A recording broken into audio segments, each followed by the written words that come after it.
안녕하세요. 전 30 후반의 교사 일을 하고 있는 여성입니다. 익명으로 하는 인사임에도 불구하고 많이 떨리네요. 이런 곳에 글을 적어보내는 게 처음이거든요.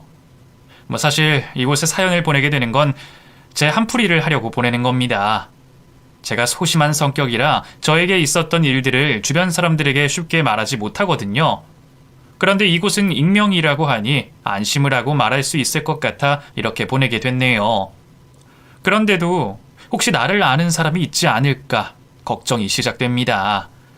또 너무 저를 바보 같다 말씀하실 것 같아 그 점도 걱정이 되네요. 부디 비난과 질책보다는 격려를 해주시면 감사하겠습니다. 그럼 이야기를 시작해 볼게요. 우선 저는 결혼에 실패를 했던 사람입니다. 20여 년 넘게 좋은 사람이라고 생각했던 전 남편이 알고 보니 쓰레기라는 걸 직접 확인하게 되면서 이혼을 선택하게 됐죠. 전 남편은 저와 어린 시절부터 한 동네에서 가깝게 지냈던 친구였습니다. 초등학교 시절에는 한 동네 같은 학교에서 어울려 지내다 중학생이 되면서 서로 다른 학교로 진학하게 됐죠. 그때까지만 해도 전 남편은 저에게 평범한 친구들 중 한 명일 뿐이었습니다. 물론 제가 워낙 소심한 성격의 소유자라 초등학교 시절에도 어울리는 친구가 많이 없어 몇 안 되는 친구긴 했지만 특별히 더 애틋하게 생각을 하는 친구는 아니었어요. 그런 전 남편과 저의 사이가 달라진 건 중학교를 진학하고 난 이후였습니다. 앞서 말했듯 제 성격이 워낙 소심하고 겁이 많은 편이라 제가 진학을 하게 된 중학교에서 괴롭힘을 당하기 시작했거든요. 조용한 저와 달리 일진이라는 노는 아이 무리들이 저를 만만하게 생각하고 괜히 저를 괴롭히고 돈을 빼앗으며 못살게 굴었습니다. 그렇게 학기 초부터 학교 적응에 어려워하고 있을 때 도움을 줬던 친구가 전 남편 석호였어요. 무슨 수를 썼는지 모르겠지만 석호의 말 한마디에 저를 괴롭히던 아이들이 행동을 멈췄어요. 그 후에도 석호가 항상 제 곁에 맴돌며 다른 학생들의 괴롭힘에서 지켜줬죠. 덕분에 저는 힘들었던 학창시절을 무사히 마칠 수 있었고 원하던 대학에 입학하게 됐습니다. 석호와 저는 아쉽게도 대학이 떨어져서 이전처럼 자주 만날 수는 없었지만 멀리 떨어져 있는 동안에도 저희는 항상 연락을 놓지 않고 지냈어요.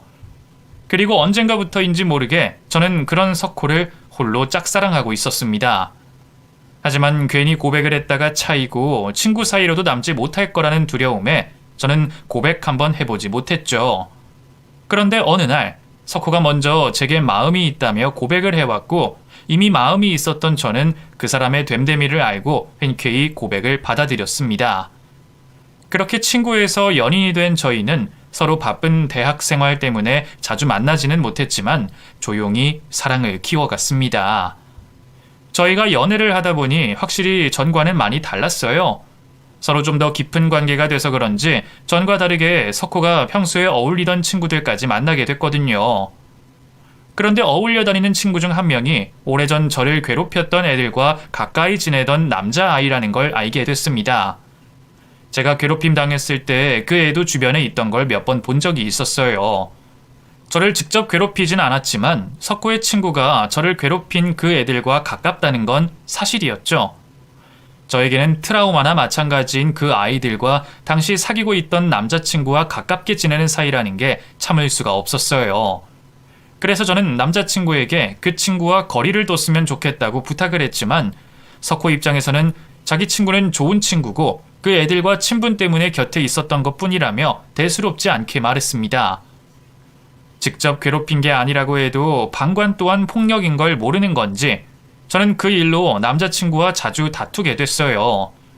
제가 몇 번을 싫다고 말했는데도 석호는 이미 다 지난 과거 일인데 왜 그러냐며 저를 이해하지 못했습니다.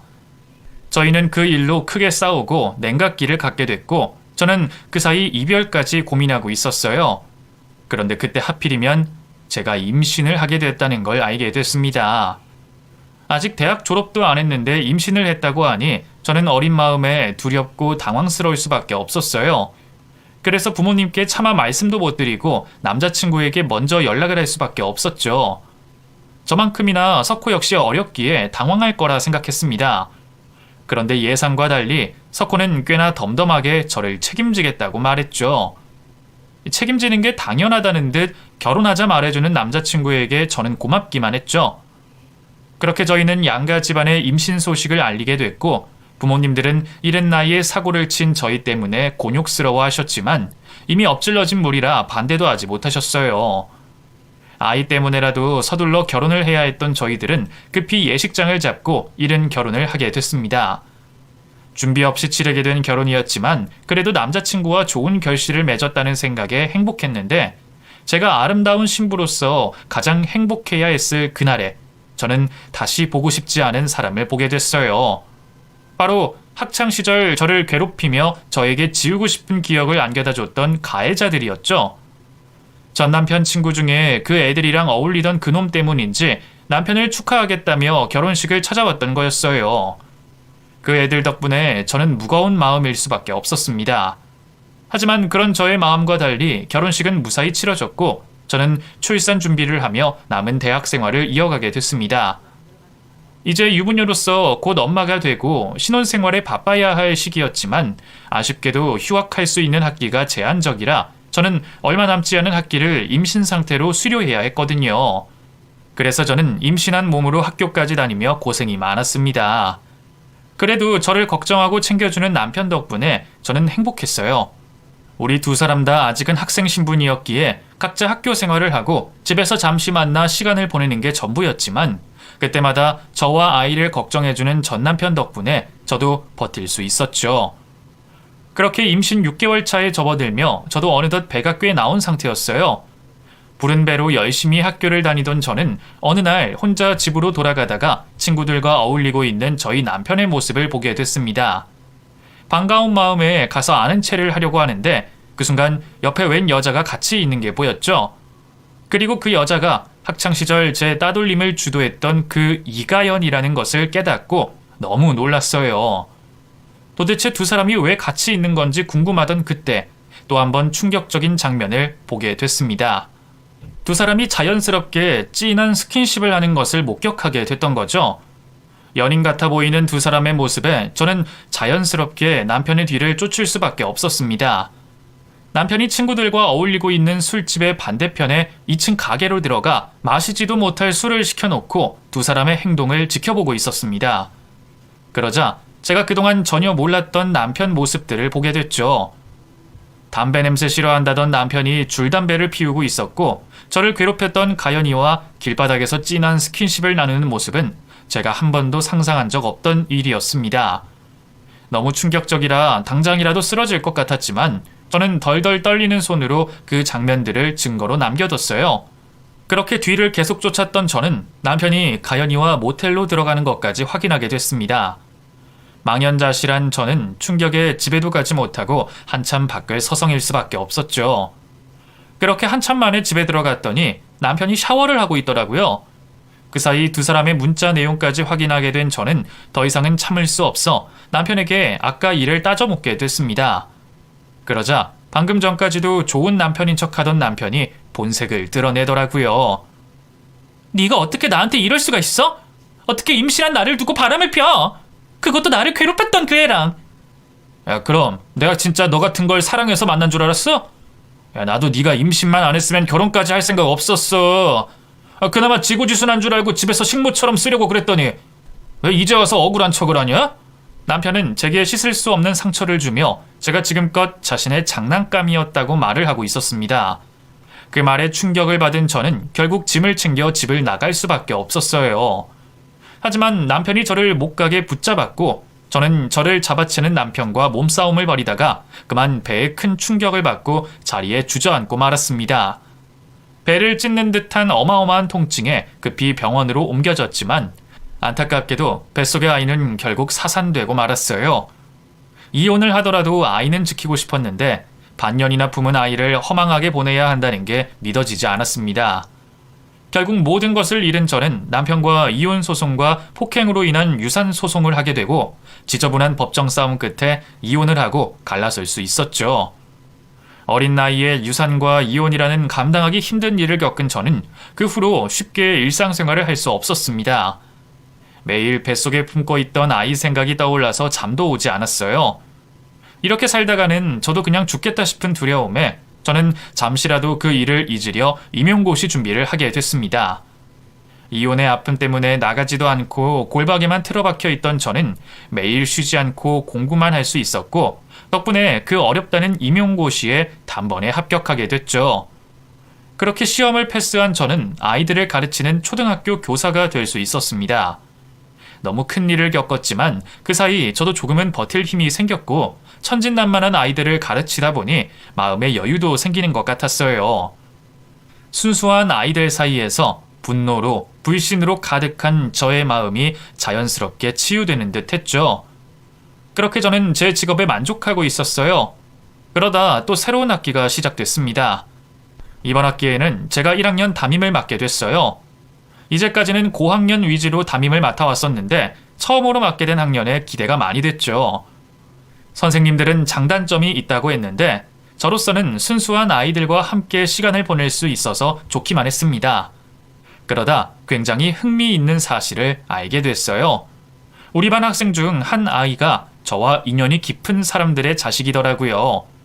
바로 저에게 씻을 수 없는 상처를 줬던 전남편과 끔찍한 학창시절의 기억을 만들어주고 전남편과 바람을 피웠던 가연이가 학부모로 있었던 겁니다. 그 사실을 알고 미친 사람처럼 빈 교실에서 한참 동안 웃었죠. 두 사람이 끝내 결혼을 하고 아이를 가졌다는 게 화가 치밀어 오르면서도 재밌더라고요. 그리고 이렇게 만나게 된 걸 고맙다고 해야 할까요? 악연이 이어지는 게 즐겁기만 했습니다. 자신의 아이를 가르치는 선생이 된 저를 보고 두 사람이 어떤 표정을 짓게 될지 기대가 되더라고요. 입학식 날 수정이가 외할머니와 찾아온 걸 다행이라 생각했습니다. 서로를 알아보고도 얼렁뚱땅 넘어갈 수 있는 입학식 날보다 길고 진지하게 만날 날이 곧 있었으니까요. 그래서 그날을 학기 초부터 기대를 했던 것 같아요. 그렇게 큰 기대를 안고 맡게 된 1학년 담임 선생님 생활을 시작하게 됐죠. 그 일과 별개로 1학년들과 하게 된 학급 생활은 제가 생각한 것만큼 즐거웠습니다. 아직 초등학생이라고 하기엔 유치원생에 더 가까운 아이들이었고 저의 손길이 더 많이 필요하던 존재들이다 보니 더 빨리 그리고 깊이 교감할 수 있었죠. 그러다 저희 같은 선생님들에게는 1년 중 가장 큰 일이라고 할 수 있는 학부모 참관 수업 날이 됐습니다. 아이들에게 가르치는 수업 방식을 보여드릴 뿐더러 학부모님들과 상담도 하는 날이라 이것저것 준비할 것도 많고 확인해야 하는 것도 여럿이었죠. 몇 차례 학부모 참관 수업을 해봤던 저 역시도 그날은 꽤나 긴장이 되던 날이었어요. 아무래도 아주 오랜만에 전남편과 가연이를 볼 수 있는 날이라서 더 긴장을 했던 것 같네요. 그렇게 학기 초부터 기대를 했던 학부모 참관 날이 됐습니다.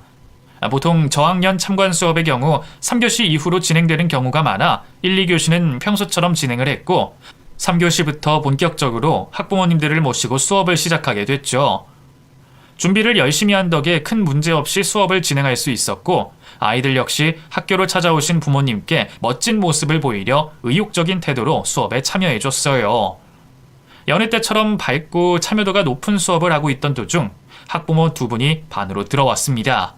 제가 기다리고 있었던 가연이와 전남편이었죠. 두 사람의 익숙한 실루엣을 보자마자 한눈에 알아볼 수 있었어요. 전 두 사람을 보고 미소가 지어지던데 두 사람은 제 얼굴을 확인하며 멍한 표정을 짓고 있었습니다. 그리고 서로 속삭이며 앞에 있는 사람이 제가 맞는지 확인을 하고 있었죠. 의심할 바 없이 저라는 걸 알게 된 두 사람은 어쩔 줄 몰라 하며 초조한 모습을 보였습니다. 그 모습이 재밌어서 일부러 수정이에게 더 많이 질문을 하고 수업에 적극적으로 참여를 시키며 두 사람의 초조해하는 모습을 지켜보며 즐거워하고 있었죠. 아쉽게도 짧은 수업 시간이 끝이 났고 잠시 쉬는 시간이 됐습니다. 두 사람과 말을 하고 싶었던 저는 쉬는 시간을 알리는 알람이 나온 후에도 수정이 옆에 있었죠. 몇몇 학부모님들과 인사를 나누고 있었는데 두 사람이 사라져 있었어요. 분명 쉬는 시간을 맞아 수정이 곁으로 올 거라고 생각했는데 말이죠. 두 사람을 쫓아가기로 했습니다. 곁에 계시는 학부모님들께 양해를 구하고 학급 밖으로 나가게 됐죠. 밖으로 나가니 두 사람이 복도 저 멀리서 도망을 가고 있는 모습이 보였고 그래서 두 사람을 뒤쫓아 뛰어가게 됐습니다.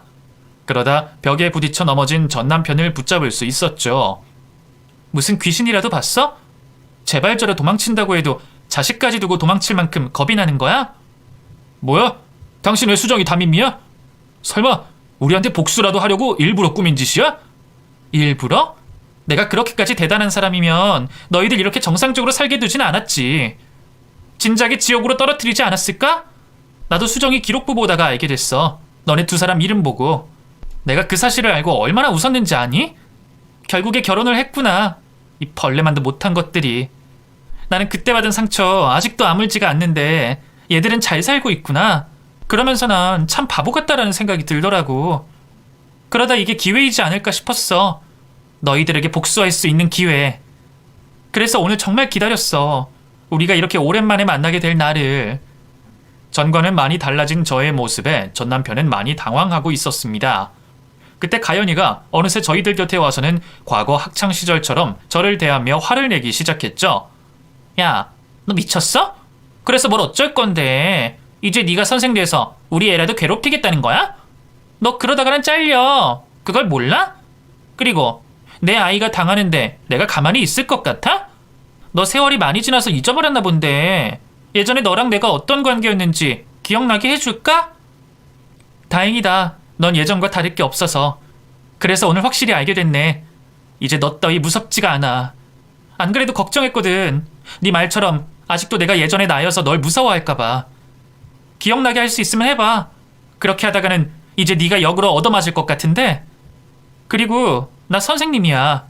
아무리 내가 너희들에게 원한이 깊다고 해도 그걸 아이한테까지 전가시키진 않아. 앞으로 내가 할 일은 아이를 키우는 너희가 어떤 사람들인지 다른 사람들한테 알려주는 거야. 그것밖에 없어. 너네가 살고 있는 동네, 아파트, 이웃 주민, 회사 동료들, 그 외의 모든 사람들한테 알려줄 거야. 너희가 얼마나 파렴치하고 더러운 사람들인지. 근데 오늘은 그런 짓 안 해. 오늘은 경고하려고 부른 거니까 들어가자. 이제 곧 수업 시작이야. 수정이 혼자 두면 되겠어? 뭐? 미친년이. 내가 너한테 이런 협박을 들었는데 순순히 따라가고 싶을 것 같아? 그건 내가 알 바가 아니지. 우선 수정이 있는 반으로 들어가. 교실에서 학부모님들께 너희들이 어떤 사람인지 알리기 전에. 굳이 시간 재촉할 필요가 있겠어? 다른 건 몰라도 사람들에게 소문이 나는 건 안 되는 일이었나 봐요. 두 사람은 어쩔 수 없다는 듯이 제 말을 따르게 됐습니다. 그 모습을 보게 되니 입가에 작은 미소가 번지더라고요. 앞으로 제가 하는 말을 어디까지 또 언제까지 참고 따라올지 궁금해지기 시작했습니다. 그리고 이러한 일이 생길 때마다 곧 죽을 것 같은 표정을 지을 거라고 상상하니 기대가 될 수밖에 없었죠. 종이 울리기 전 반으로 돌아가게 된 저와 두 사람은 아무 일도 없었던 것처럼 행동을 했고 저는 다시 아이들과 함께 참관 수업을 시작하게 됐습니다. 그리고 수업을 시작하기에 앞서 학부모와 아이들에게 하고 싶었던 말을 전하게 됐죠. 이제 우리 반 학생들 부모님들께서 얼추 다 참석을 해주신 것 같아서 수업을 시작하기 전에 제가 학부모님들께 그리고 우리 아이들에게 한 가지 말씀을 전하려고 합니다. 학업 성취가 낮고 숙제를 안 해오는 건 괜찮지만 친구를 때리거나 놀리거나 괴롭히는 일에는 절대로 참지 않을 겁니다. 만약 그런 아이들이 있고 가정에서 그 아이들을 방관하신다면 저는 다른 학생들을 위해서 어떤 방법이라도 강구해낼 겁니다. 그러려면 부모님들의 역할도 중요합니다. 물론 너무 착하고 예쁜 저희 반 아이들 보면 여기 계신 부모님들 중에는 그런 분들이 없으시겠지만 아이들이 부모님들의 바른 면을 보고 자랄 수 있도록 가정에서도 늘 아이들의 인성교육에 많은 관심을 가져주시길 부탁드립니다. 제가 하게 된 이야기가 단호하게 들려 아이들에게는 무섭게 들릴지 모르겠지만 보통의 학부모들에게는 더없이 안심이 되는 이야기일 거라 생각했습니다. 다들 자기 자식이 피해자가 되기를 걱정할 뿐이지 가해자가 된다고 생각하지는 못하니까요.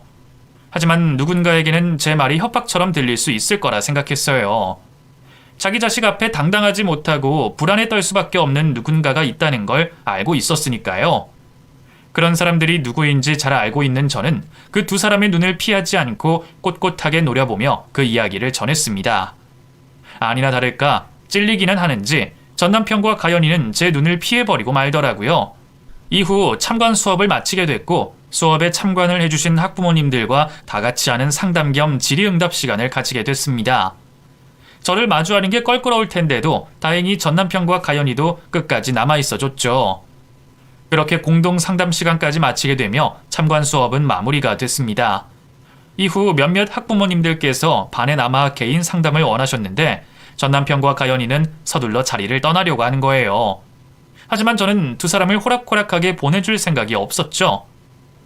수정이 부모님, 어디 바쁘게 가실 일이 있으신가요? 아니시라면 오늘 수정이 때문에 오신 만큼 저랑 상담 좀 하시면 좋겠네요. 제가 수정이 관련해서 꼭 해드릴 말씀이 있어서요.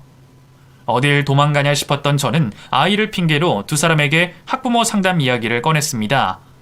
제가 두 사람을 콕 집어 이야기하자 다른 학부모들 모두 두 사람을 주목할 수밖에 없었고, 다른 학부형들의 보는 눈이 있는 만큼 두 사람도 그냥 내빼지는 못하겠던지 난처하다는 표정을 지으며 어쩔 수 없이 상담을 하겠다고 답을 해왔습니다. 다른 학부모님들과 모두 상담을 마치고 난 후 가장 마지막으로 남겨뒀던 두 사람과 다시 마주할 수 있었어요. 다행히 수정이는 상담을 기다리던 사이 수정이 외할머니께서 데려가셨는지 보이질 않았습니다. 저로서도 수정이가 없는 게 더 편했어요. 말을 가릴 필요도 없었고 두 사람에게 하고 싶은 말을 그대로 전할 수 있었으니까요. 오랜만에 만나게 된 저에게 따로 할 말이 없는지 두 사람은 제 앞에서 괜히 딴청을 피우며 저와 눈을 마주치길 거부했지만, 저는 오랜만에 마주한 그 인간들에게 웃어 보이는 여유를 보여줬죠. 아까도 말했지만 두 사람을 이런 식으로 다시 만나게 될 줄은 몰랐는데 세상 참 좁다. 두 사람도 그렇게 느끼지? 솔직히 너희 둘이 결혼까지 할 줄은 몰랐어. 다시 생각해도 놀라워. 가연이 너야 오매불망 석호 바라봤다고 해도 석호 네가 가연이와 끝까지 갈 줄은 몰랐네. 그리고 너희 부모님들도 참 대단하시고 그때 바람핀 걸로 그 난리가 났는데 기어이 두 사람을 결혼까지 시키셨구나. 이런 게 진짜 사랑인가? 그래도 정말 다행이야. 그런 일까지 버려놓고 설마 다른 사람 만나는 건 아닌가 싶어 걱정했거든. 너희들 같은 것들이 방생돼서 또 누구한테 피해줄까 걱정했었어. 근데 안 헤어지고 오래오래 붙어있어서 참 다행이네. 늦었지만 두 사람 결혼 축하해. 그래서 그 말하려고 우리 두 사람 보고 나무라고 한 거니? 너 우리 아이 선생님 거 가지고 복수하려고 칼을 가는 것 같은데. 그래, 너 하고 싶은 대로 많이 해. 우리도 다 방법이 있거든. 이사를 가든지 학교 전학을 보내든지 수정이가 이 학교 안 다니게 하면 그만이니까. 자, 이제 뭘 가지고 까불래? 이제 내가 다시 무서워지기 시작하니? 그래, 은경아. 이 사람 말처럼 우리도 방법이 영 없는 것도 아니야. 우리가 웃으면서 볼 사이는 아니지만 굳이 이렇게까지 일꼬아 놓을 필요는 없잖아. 너나 우리나 이제 각자 삶 살면 되는 건데 괜히 문제 생기게 하지 말고 넌 우리 수정이 담임 선생님 일에만 집중해줘. 그러면 우리도 이번 일 문제 삼지 않을 테니까. 두 사람은 제가 한 말을 협박이라고 생각했는지 날선 반응을 보였어요. 상관없었습니다. 이러한 반응 보일 거라고 예상 못했던 것도 아니었으니까요. 아쉽네. 수정이 착한 아이라서 정이 많이 갔는데. 그리고 너희들과도 오랜만에 봤는데 벌써 이렇게 헤어진다고 하니 아쉽고. 그래, 이사를 가든 전학을 가든 하고 싶은 대로 해봐. 그런데 너희들 첫 아이라서 그러니? 아직 아이들하고 학부모 세계를 잘 모르는 것 같다? 너희가 내게서 도망간다고 문제가 해결될 것 같아? 그건 너무 우리 때 생각이지 않니? 요즘은 달라. 커뮤니티가 얼마나 발전됐는데. 만약에 너희들 과거로 문제가 생겨 소문이 돌잖아? 그럼 너희가 어디를 가든 그 소문이 따라다닐걸?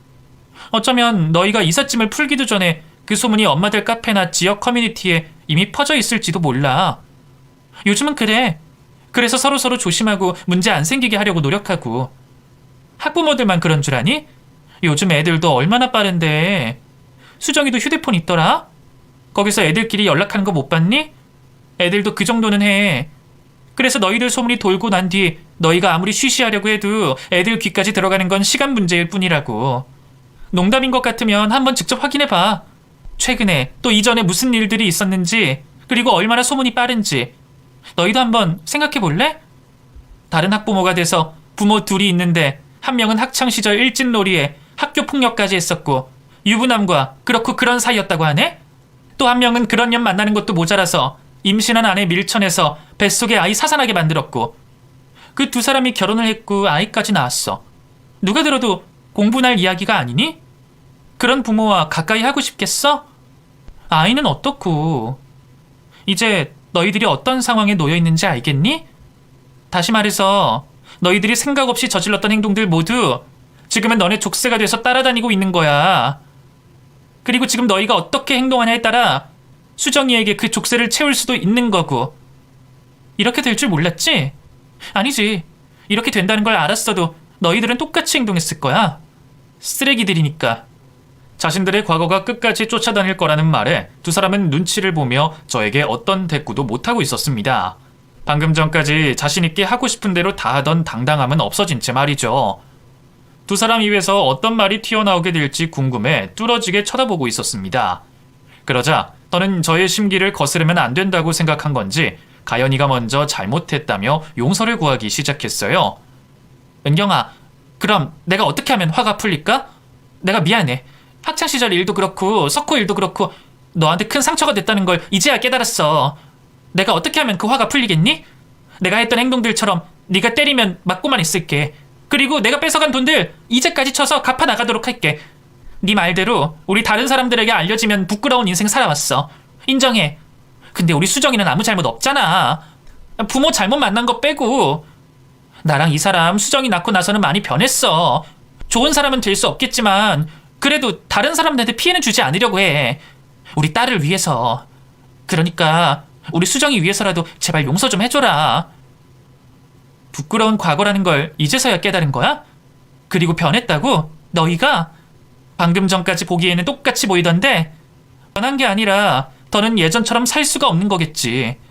이제 그런 짓 하고 다니면 손가락질 받는다는 걸 아니까. 용서해주라고? 내 화를 풀어주겠다고? 나도 알고 싶다. 어떻게 하면 내 속에 있는 화가, 상처가 풀리고 나을 수 있는지. 너가 말한 것처럼 널 때리고 욕하고 괴롭힌다고 풀리는 화였으면 진작에 했어. 지금부터 시작할 괴롭힘은 나도 억지로 해보는 거야. 내 속이 풀리지 않는다는 걸 나도 아니까. 그렇게 해서라도 내 억울함 달래보려고. 알아? 제가 진정은커녕 오히려 흥분을 하자 더는 안 되겠는지 전 남편도 저에게 용서를 구하는데 합세를 했습니다. 무릎까지 꿇으면서 말이죠. 은경아, 정말 잘못했어. 그래, 네 마음이 편한 대로 해. 대신에 제발 소문만은 내지 말아줘. 네가 뭘 시키든 불만 가지지 않고 할게. 수정이 이 학교 졸업하는 날까지, 아니 수정이가 성인이 될 때까지 네가 어떤 짓을 하든 당하고만 있을게. 네 말대로 우리 용서받을 수 없는 짓 했어. 특히 나는 더 그래. 우리가 행복하면 안 된다는 거 이제 알았어. 그러니까 네가 시키는 대로 살게. 대신 제발 우리 수정이만 문제없이 잘 자랄 수 있게 도와줘. 나중에 수정이가 다 자라면 우리 입으로든 아니면 네 입으로든 우리가 저지른 잘못된 말해도 좋으니까 제발 소문만은 참아줘. 여보, 뭐해? 당신도 얼른 무릎 꿇고 빌어. 무릎을 꿇고 손을 싹싹 빌며 눈물과 콧물을 흘리고 있는 두 사람을 보아하니 불편하다 못해 역겹기까지 했어요. 이런 모습을 보게 되면 재미있을 줄 알았습니다. 저 역시도 두 사람이 저에게 했던 것처럼 아무 저항 못하는 모습을 보며 흥분될 거라고 생각을 했었죠. 그런데 오히려 기분이 나쁘더라고요. 역겨워서 메슥거렸죠. 갑자기 허탈한 기분이 밀려들기 시작했습니다. 나라는 사람은 결국 두 사람처럼 될 수 없다는 생각에 말이죠. 속 시원하게 두 사람을 내 하인 부리듯 가지고 놀고 싶었는데 두 사람을 코앞에 두고도 그럴 기분이 들지 않다니 제 성격이 원망스러워지더라고요. 또 두 사람이 꼴도 보기 싫었습니다. 젊었을 적 못된 짓은 다 하고 다녀놓고 이제 와서 자식 생각한다고 눈물 콧물 흘리며 빌빌대는 모습을 보니까 말이죠. 그 순간 복수를 하겠다는 마음을 버렸습니다. 바라는 게 있다면 이 벌레만도 못한 것들과는 더는 마주치기가 싫었죠. 가식적이고 역겨우니까 그만 징징거려. 방금 전까지만 해도 너희들 내 발밑에 두고 밟아주고 싶었는데 울고 있는 꼴 보니까 역겨워서 그런 생각도 안 든다. 그냥 내 눈앞에 다시는 띄지 마. 학교 행사든 학부모 상담이든 너희가 오지 말고 그냥 가연히 너네 어머니 불러. 만약에 내 눈앞에 얼쩡거리거나 오는 일 가지고 복수하려고 든다면 나 너희들 딸이 어떻게 되든 간에 신경 안 쓰고 다 말할 거야. 그때는 너희가 울고불고 역겨운 짓 더 한다고 해도 안 참아. 그때는 외국으로 가든 이사를 가든 너 죽고 나 죽자는 식으로 할 거니까. 알겠어? 그리고 혹시나 해서 하는 말인데 나 수정이한테는 아무런 감정 없어. 우리 반 학생이고 내가 1년 동안 잘 가르쳐야 하는 아이야. 그러니까 걱정하지 마. 너희들 때문에 어떠한 차별도 받을 일 없으니까. 은경아, 정말 고마워. 우리가 평생 반성하면서 살게. 정말 고마워. 그딴 말도 듣기 싫으니까 내 눈앞에서 꺼져. 결국 아주 짧은 시간 동안 한 복수로 만족을 하고 두 사람을 돌려보내게 됐어요. 두 사람이 돌아간 이후 저 혼자 시간을 가지며 오늘까지 있었던 일들에 대해 생각을 하게 됐죠. 애초에 저 같은 사람은 복수와는 거리가 멀었던 것 같다는 생각이 들었습니다. 두 사람을 앞으로 괴롭힌다고 하더라도 얼마나 어떻게 괴롭힐 수 있을까 싶었죠. 어설프게 복수하며 웃음거리가 되느니 이렇게 끝나게 된 게 다행일지도 모른다고 생각을 했습니다. 그렇게 그날의 일을 마지막으로 두 사람과의 악연은 영원히 덮어두려고 했어요. 이후 저는 학생들 담임 선생님이라는 역할에 맞게 이전과 같은 학교 생활을 하게 됐습니다. 수정이 역시 다른 학생들과 똑같은 대우를 받으며 저희 반의 학생으로서 수업을 받고 있었죠. 약속처럼 두 사람은 제 앞에 얼씬도 하지 않았고 저 역시도 최대한 두 사람과 부딪히지 않으려고 노력을 하고 있었습니다. 그러다 생각지도 못한 곳에서 충격적인 사실을 알게 됐어요. 학교 수업을 하다가 말이죠. 미술 시간이었는데 다양한 도구들을 가지고 도화지에 자신들의 가족들을 표현하는 수업이었죠. 학생들 모두 다양한 방식으로 자신의 가족들을 도화지에 표현하고 있는데 수정이가 좀 독특했습니다. 수정이가 표현한 도화지에는 수정이 주위의 가족들이 표현되어 있었는데 도화지 모서리 끝 구석에 한 사람이 따로 있었어요. 그 사람은 누군가 싶어 물어보게 됐죠. 우리 수정이는 온 가족들한테 사랑을 많이 받나 보다.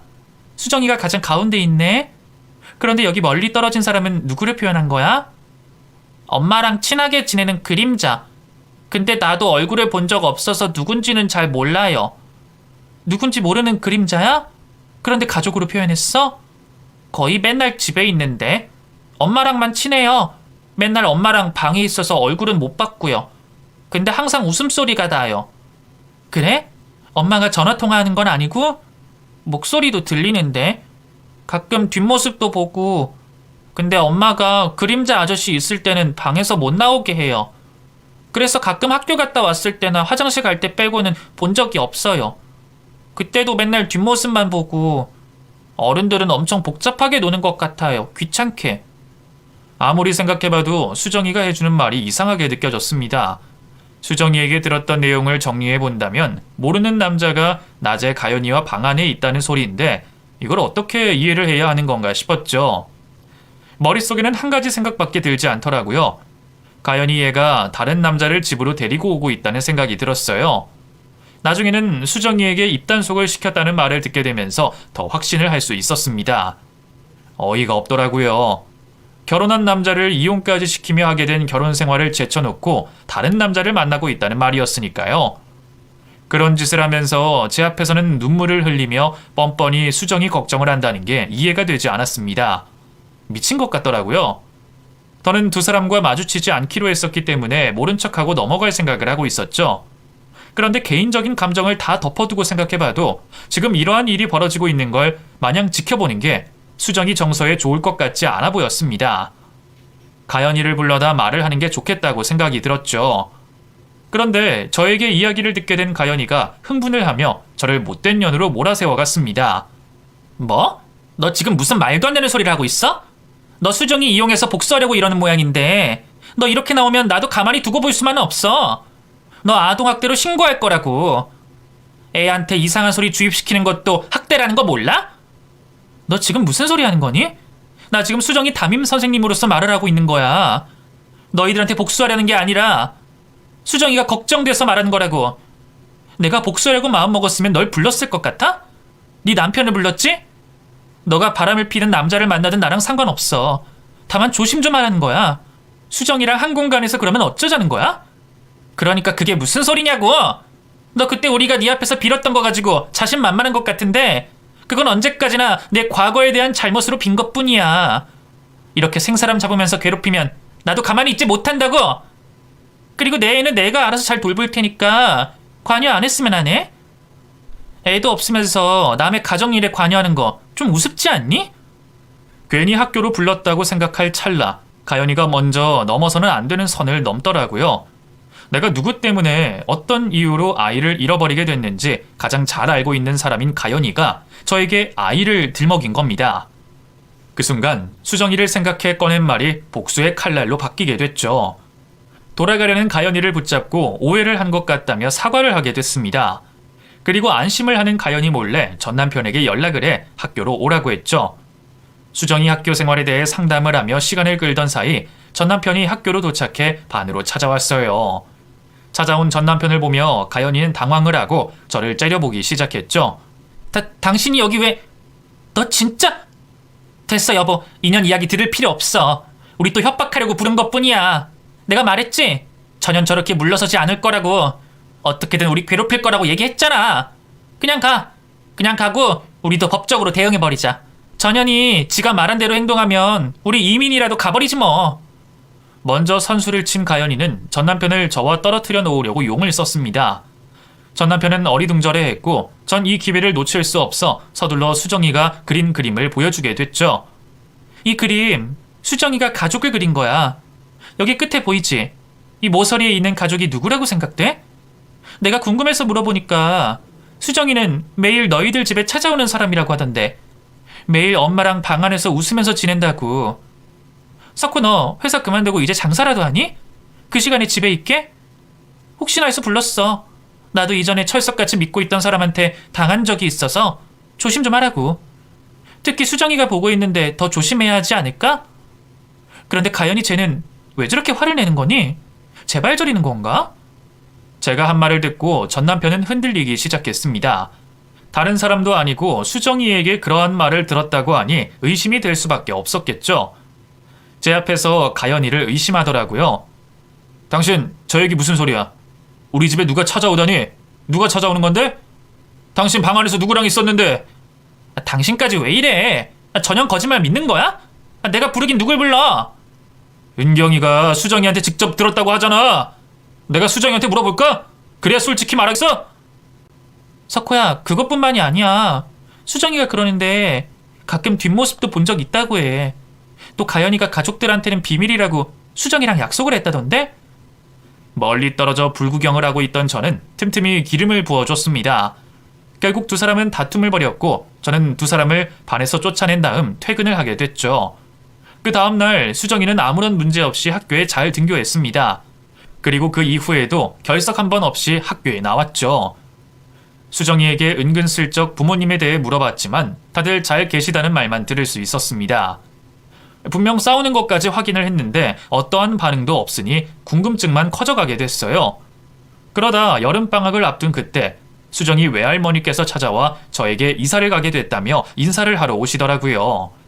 그때까지도 저를 피해 도망을 가는 건지 아니면 두 사람 사이에 문제가 있어 도망을 가는 건지 궁금하기만 했습니다. 그렇다고 아무것도 모르고 있는 수정이 외할머니를 붙잡고 이야기를 할 순 없겠더라고요. 얼마 뒤 수정이는 학교 친구들과 작별 인사를 하고 전학을 가게 됐고 그 뒤로 가연이와 전남편에 대한 이야기는 알 수가 없었습니다. 두 사람의 소식을 듣게 됐던 건 여름방학을 마치고 난 이후였어요. 학급 내 어머니들께서 말씀하시는 이야기를 엿듣게 됐죠. 전남편과 가연이의 집을 포함해 양가 집안들까지 아주 난장판이 됐더라고요. 제가 한 말로 인해 가연이에게 의심을 품게 된 전남편은 가연이를 붙잡고 난리를 치게 됐고 무조건 시치미를 떼던 가연이 몰래 수정이와 친자 검사를 하게 된 거죠. 그런데 문제는 친자 일부 일치가 나왔다는 거예요. 그러니까 이게 무슨 말이냐면 전남편의 시댁 가족들 중 수정이의 친자식이 있다는 말이었습니다. 한마디로 개족보가 된 거였죠. 그냥 바람도 아니고 한 집안에서 벌어진 외도로 인해 집안은 쑥대밭이 됐고 결국에는 이혼 소송과 함께 집안 싸움까지 났다고 합니다. 그 과정에서 동네에 소문이 퍼지게 됐고요. 수정이는 외가에서 데려가셨다고 해요. 가연이는 집안에서 쫓겨나게 됐고요. 저 역시 그 소식을 알게 되고 나서는 너무 큰 충격을 받았습니다. 결혼 중에도 다른 이성을 만나는 일이야 두 사람 특기여서 크게 놀랄 일은 아니었지만 한 집안 사람과 결혼과 외도를 동시에 한다는 건 충격적일 수밖에 없었으니까요. 뭐 어찌됐든 간접적으로나마 제가 두 사람에게 복수를 할 수 있었습니다. 가연이는 모르겠지만 적어도 전 남편은 절대 정상적인 삶은 더 이상 살지 못할 것 같아요. 뭐 쉽게 회복될 수 있는 일은 아니니까요. 그리고 아마 두 사람이 앞으로 받게 될 천벌이 더 있을 거라고 생각합니다. 언젠간 그 이야기들을 들을 날이 오게 되겠죠. 그 소식을 듣게 되는 날 다시 한번 이곳에 사연을 보내도록 하겠습니다. 제 이야기는 여기까지입니다. 그럼 저는 이만 인사드리겠습니다. 들어주셔서 감사합니다.